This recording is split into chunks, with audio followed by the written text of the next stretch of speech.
नमस्कार, ideal express की खास पेशकश में आप सभी का स्वागत है। मैं हूं राकेश कुमार। बिहार विधानसभा के चुनाव की सुगबुगाहट तेजी से आगे बढ़ती जा रही है और साफ तौर पे कहा जा सकता है कि अपनी अपनी जमीन मजबूत करने की दिशा में तमाम राजनीतिक दल के लोग आगे की तैयारी करने लगे हैं। इसी कड़ी की बातचीत की जाए तो महागठबंधन में जिस तरीके से अब आगे की रणनीति क्या होगी, इस पर पूरे बिहार ही नहीं पूरे देश में अब नई चर्चा भी आगे बढ़ने लगी है।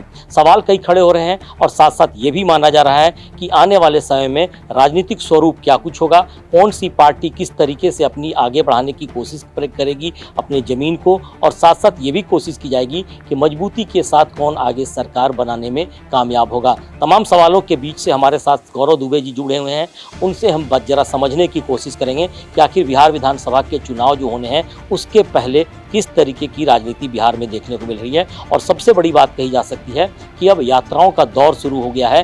खास करके कांग्रेस की एक यात्रा हुई, वोटर अधिकार यात्रा, और उसके बाद से अब कहा जा सकता है कि बिहार अधिकार यात्रा को लेकर आरजेडी की तरफ से तैयारी की जा रही है। गौरव जी, क्या कहेंगे, जिस तरीके से सारी चीज़ें चल रही हैं चुनावी माहौल के बीच से, अब अधिकार दिलाने को लेकर के यात्रा चल रही है और सबसे बड़ी बात कही जा सकती है कि आज तेजस्वी यादव की तरफ से इसकी घोषणा की गई और आज से इसकी शुरुआत हुई।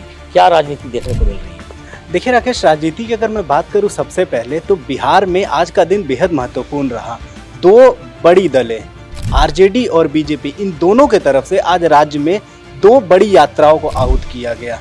एक तो तेजस्वी यादव की बिहार अधिकार यात्रा और दूसरा बीजेपी की ओर से प्रधानमंत्री मोदी का कल जन्मदिन है, इसको लेकर खासा उत्साह देखने को मिल रहा है। और एक संदेश जन जन तक पहुंचाने के लिए, बिहार के हर एक कोने तक पहुंचाने के लिए तमाम 243 सीटों के लिए एक रथ को रवाना किया गया। इससे संदेश खास है कि भले बहाना है प्रधानमंत्री का जन्मदिन, लेकिन जन जन तक अपने अप्रोच को पहुंचाने के लिए देखिए बीजेपी की ओर से अभी जो मुख्य कार्यक्रम हुए हैं बीते कुछ दिनों में, वो ये हुआ है कि प्रधानमंत्री का दौरा, फिर चाहे वो गया जी में हो, मधुबनी में हो, कल पूर्णिया में हो, उससे पहले भागलपुर हो, इन सब इलाकों का, लेकिन ऐसी कोई रैली या फिर यात्रा नहीं निकाली गई थी। तो अब ये रथ जो रवाना किया गया है, अब ये जो रथ निकाली गई है, सेवा सप्ताह के रूप में मनाई जाती है बीजेपी में। प्रधानमंत्री मोदी के जन्मदिन से लेकर 2 अक्टूबर गांधी जयंती तक का ये जो समय काल है, इसे सेवा सप्ताह के रूप में मनाया जाता है। इस सेवा सप्ताह के में बीजेपी के नेतागण विभिन्न इलाकों का दौरा करते हैं, अपने अपने इलाकों में लोगों से जनसंपर्क अभियान चलाते हैं, अपने कोर वोटरों को साधने की कोशिश करते हैं। अब आप देखेंगे कि मुख्य रूप से जो 2 यात्राएं निकली है, इनका अपना अपना उद्देश्य है। आप इन चीज़ों को समझ रहे हैं। पहली चर्चा हम शुरू करते हैं आरजेडी की, या फिर कहेंगे मुख्य रूप से तेजस्वी यादव की बिहार अधिकार यात्रा। आप गौर करेंगे कि अभी वोटर अधिकार यात्रा को खत्म हुए ज़्यादा समय नहीं हुआ है। इसी बीच में उस वोटर अधिकार यात्रा में राहुल गांधी के साथ साथ घूमे तेजस्वी यादव, कई जिलों का उन्होंने दौरा किया। लेकिन अब उसको ख़त्म हुए कुछ दिन ही हुए हैं कि अब दोबारा मुझे लगता है तेजस्वी यादव को ये ज़रूरत महसूस हो गई कि उन्हें एक और यात्रा करनी चाहिए। बिहार अधिकार यात्रा के बारे में मुख्य रूप से आपको मैं बताऊं तो तेजस्वी यादव इन 5 दिनों में, अगले 5 दिनों में 10 जिलों का दौरा करेंगे। और आज उन्होंने अपने दौरे की शुरुआत की है जहानाबाद से। जहानाबाद में आपको बताऊं उन्होंने इसलिए चुना है, एक जो मेरा पर्सपेक्टिव ये कहता है कि जहानाबाद एनडीए मुक्त जिला है बिहार का, विधानसभा स्तर पर अगर बात करूँ तो। जहानाबाद में जैसे कि 3 सीटें आती हैं, तो इनमें से 2 सीटें आरजेडी के पास और 1 सीपीएमएल के पास है। अब जो आप गौर करेंगे कि 10 जिलों का दौरा करने वाले हैं तेजस्वी यादव, इसमें से सर 5 जिले ऐसे हैं, जहानाबाद, बेगूसराय, मधेपुरा, सहरसा, समस्तीपुर और वैशाली, माफ करेंगे 6 जिले ऐसे हैं जहां पे आरजेडी या फिर कहें कि महागठबंधन अपना दबदबा रखती है। आरजेडी, महागठबंधन, कांग्रेस, इनकी अगर बात करें तो इन सभी चीज़ों को ध्यान में रखते हुए आप जहानाबाद में फोकस करेंगे। 3 सीटें तीनों महागठबंधन के पाले में, बेगूसराय में 7 सीटें, 4 सीटें महागठबंधन के पाले में, मधेपुरा में 4 सीटें, 2 सीटें महागठबंधन के पाले में, समस्तीपुर में 10 सीटें, 4 आरजेडी, 1 सीपीएम के हाथ में, वैशाली में 8, 3 आरजेडी, 1 कांग्रेस के हाथ में। तो आप एक चीज नोटिस करेंगे कि ये जितने भी जिलों का मैंने अभी नाम लिया है और जो भी यहाँ का मैंने मौजूदा समीकरण बताया विधानसभा स्तर का, इसमें 50% का शेयर है महागठबंधन का, फिर चाहे वो आरजेडी हो, कांग्रेस हो, या फिर इसे वाम दलों को कहेंगे, लेफ्ट की पार्टियों को कहेंगे। तो इन सभी चीज़ों को ध्यान में रखते हुए जो पहले तो ओवरऑल जो 10 जिले हैं, जिनमें जहानाबाद, नालंदा, पटना, बेगूसराय, मधेपुरा, सहरसा, सुपौल, समस्तीपुर और वैशाली आ जाते हैं, लेकिन तेजस्वी का फोकस खास रूप से इन 6 जिलों पर बना हुआ है। गौरव, जब सवाल कई खड़े होते हैं, खास करके बिहार विधानसभा के जब चुनाव होते हैं तो पूरे देश में एक नई चर्चा शुरू होती है और उसकी कहीं ना कहीं तार केंद्र से भी जुड़े नजर आते हैं और कई ऐसे नेता हैं जिसको लेकर के हम पहले भी चर्चा कर चुके हैं। सवाल ये खड़ा हो रहा है कि महागठबंधन जिस तरीके से काम कर रहा है आज के दिन, जिस तरीके से कांग्रेस साथ में है, लेफ्ट की पार्टियां हैं, आरजेडी तो निश्चित तौर पे मजबूती के साथ वहां दिखाई पड़ती ही है, इसके बावजूद एकजुटता होकर एक साथ मिलकर इन सारी चीज़ों को आगे बढ़ाने की कोशिश क्यों नहीं की जा रही है? आपने देखा होगा कि वोटर अधिकार यात्रा के तहत कांग्रेस की तरफ से जो आयोजन हुआ उसमें तमाम राजनीतिक दल के लोग जरूर दिखाई पड़े, लेकिन इसके बावजूद इसके ठीक हफ्ते भर पहले कहा जा सकता है कि अब जाकर तेजस्वी अपनी यात्रा निकालने की कोशिश कर रहे हैं। क्या इसके मायने हो सकते हैं गठबंधन की सिर्फ अगर बातचीत की जाए? देखिए राकेश, मैं आपको कहूँ तो मायने समझने की ज़रूरत है। आपको इस चर्चा पे भी अभी हाल फिलहाल की जो चर्चा चल रही है वो खटास हमें सुनने को मिल रहा है कांग्रेस और आरजेडी के बीच में। ये एक पहलू है। दूसरा पहलू हमारा ये है कि जब ये यात्रा चल रही थी, वोटर अधिकार यात्रा, तब ये बार बार कहा जा रहा था कि तेजस्वी यादव बैकफुट पे खेल रहे हैं और कांग्रेस हावी है, कांग्रेस डोमिनेंट पोजीशन पे है, वो फ्रंट फुट पे राहुल गांधी इस यात्रा को लीड कर रहे हैं और तेजस्वी कहीं ना कहीं राहुल गांधी के शैडो में पड़ गए थे। वो खुलकर अपनी वैसी भूमिका नहीं दिखा पा रहे थे। तो ये जब यात्रा खत्म हुई उसके बाद में फिर शुरू हुआ ये चर्चा कि लालू यादव की कहीं ना कहीं सीट शेयरिंग को लेकर नाराजगी दिख रही है और ये भी चर्चा आने लगी कि आरजेडी तमाम 243 सीटों पर चुनाव लड़ेगी। अब जब ऐसा हो गया राकेश, तो आप एक चीज गौर फरमाएंगे कि जब राहुल गांधी अपने यात्रा पे थे, उस पूरे यात्रा में चर्चा का क्या विषय रहा, उन्होंने मुद्दा क्या पकड़े रखा? SIR। लेकिन आज जब तेजस्वी यादव पटना अपने आवास से जहानाबाद के लिए निकल रहे थे, मीडिया से मुखातिब हुए, तो उनका निशाना SIR नहीं था, उनका निशाना था घुसपैठ। कल प्रधानमंत्री पूर्णिया में थे, उन्होंने घुसपैठ के मुद्दे को वहां पर उठाया था पूर्णिया के मंच से।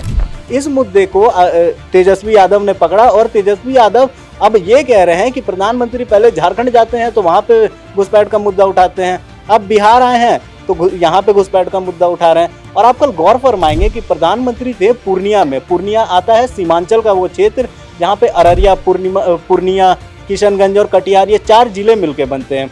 इसमें से जो किशनगंज वाला इलाका है वहाँ पे मुस्लिम आबादी लगभग 68% है, मैं आपको बता दूं।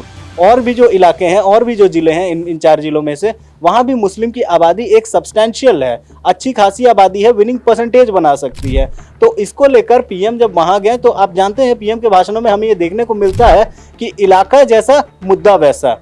पीएम ने वहां पे घुसपैठ के मुद्दे को पकड़ा, खास करके मुख्य रूप अगर आप देखें तो किशनगंज के जिले को पकड़ा उन्होंने। इस मुद्दे को तेजस्वी यादव ने आज सवेरे सवेरे ही मीडिया से मुखातिब होते हुए इस घुसपैठ वाले मुद्दे को उठाया कि प्रधानमंत्री के घुसपैठ वाले मुद्दे पर पहले तो वोट चोरी का मुद्दा चल ही रहा था कि बीजेपी अपना सेफ साइड लेने के लिए आरोप ये लग रहे थे कि वो वोट काटने में लगी है, अपने विरोधियों के वोट काटने में लगी है।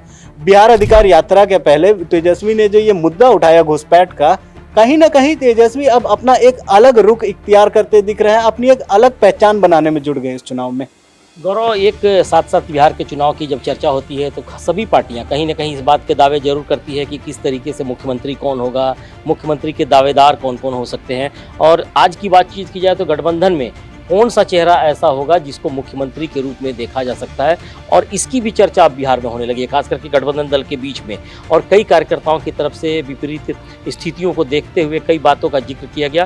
कौन हो सकता है मुख्यमंत्री, इसको लेकर भी थोड़ा विवाद है। कहीं इस ओर भी कोई संकेत देखने को मिल रहे हैं क्या? अब देखिए राकेश, इस पे एक और चीज मैं गौर फरमाना चाहूंगा कि कहा जाता है बिहार अलग है। बिहार क्यों अलग है, इसके कुछ मायने हैं। आप देखिए कि हर चुनाव में बीजेपी का एक रवैया होता है या फिर एनडीए का कि बीजेपी हमेशा लीडिंग पार्टी रहती है। और हमने चाहे झारखंड का चुनाव देखा, मध्य प्रदेश का चुनाव देखा, राजस्थान का देखा, उड़ीसा का देखा, बीजेपी की ओर से कभी भी चुनाव के रिजल्ट आने से पहले तक में सीएम फेस की घोषणा नहीं की जाती थी। लेकिन बिहार अलग है। बिहार इसलिए अलग है क्योंकि 2 दिन पहले तक सम्राट चौधरी, पहले भी अमित शाह तक ने ये बात खुल के कही है कि नीतीश कुमार जी के नेतृत्व में एनडीए चुनाव लड़ेगी। और सम्राट चौधरी ने भी 2 दिन पहले ये बात कहा है कि नहीं, सब कुछ इंटैक्ट है, बिहार में एनडीए चुनाव लड़ेगी तो नीतीश कुमार के नेतृत्व में ही लड़ेगी। ये बातें तो एनडीए की ओर से क्लियर कर दी गई है। बात का समीकरण क्या बैठता है ये आप कह सकते हैं ना हम कह सकते हैं राकेश। लेकिन जो महागठबंधन का साइड है उसमें सीट शेयरिंग को लेकर इतनी किरकिरी हो रही है, इतने दल यहाँ पे घुस गए हैं। आप देख लीजिए, आरजेडी है, कांग्रेस है, इसके अलावा मुकेश सहनी की पार्टी है, वाम दल है 3 वहाँ पर, AIMIM की एंट्री सुनने को मिल रही है, JMM यहाँ से जा रहा है। तो 6 तो मैंने उंगली पे गिनवा दिया, शायद मैं 1-2 मिस कर रहा हूँ तो वो देख लिया जाएगा। लेकिन इतने सारे जो दल है यहाँ पे और सीट है 243 ही, तो इतनी मत्थापेची बनी हुई है कि सीएम फेस अभी कौन डिसाइड होगा ये तो बाद की बात है। फिलहाल मत्थापेची यहाँ पे ये है कि किसे कितनी सीट बांटी जाए।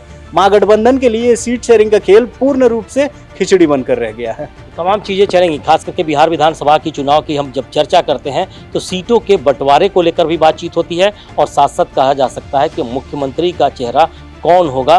तमाम लोग इस पर अब बातचीत करनी शुरू कर चुके हैं और साथ साथ ये भी देखा जा रहा है कि बिहार विधानसभा के चुनाव के बाद से किस तरीके से केंद्र सरकार किस तरीके से मुहिम चला सकती है, क्योंकि कहीं ना कहीं तमाम राजनीतिक दलों की साख जुड़ी हुई है इस चुनाव पे और उसके आने वाले समय की भविष्य की भी चर्चा की जा सकती है। हम तमाम चीज़ों पे जरूर चर्चा करते रहेंगे और हम पूरी बारीकी से बिहार विधानसभा के चुनाव पर चर्चा करेंगे, बातचीत करेंगे, समझने की कोशिश करेंगे कि आखिर चुनाव के समय क्या कुछ रुख नज़र आ रहा है और वोटर का रुख कैसे आगे से बदलता भी नज़र आ रहा है। आज की इस पेशकश में बस इतना ही, मुझे दीजिए इजाज़त, नमस्कार।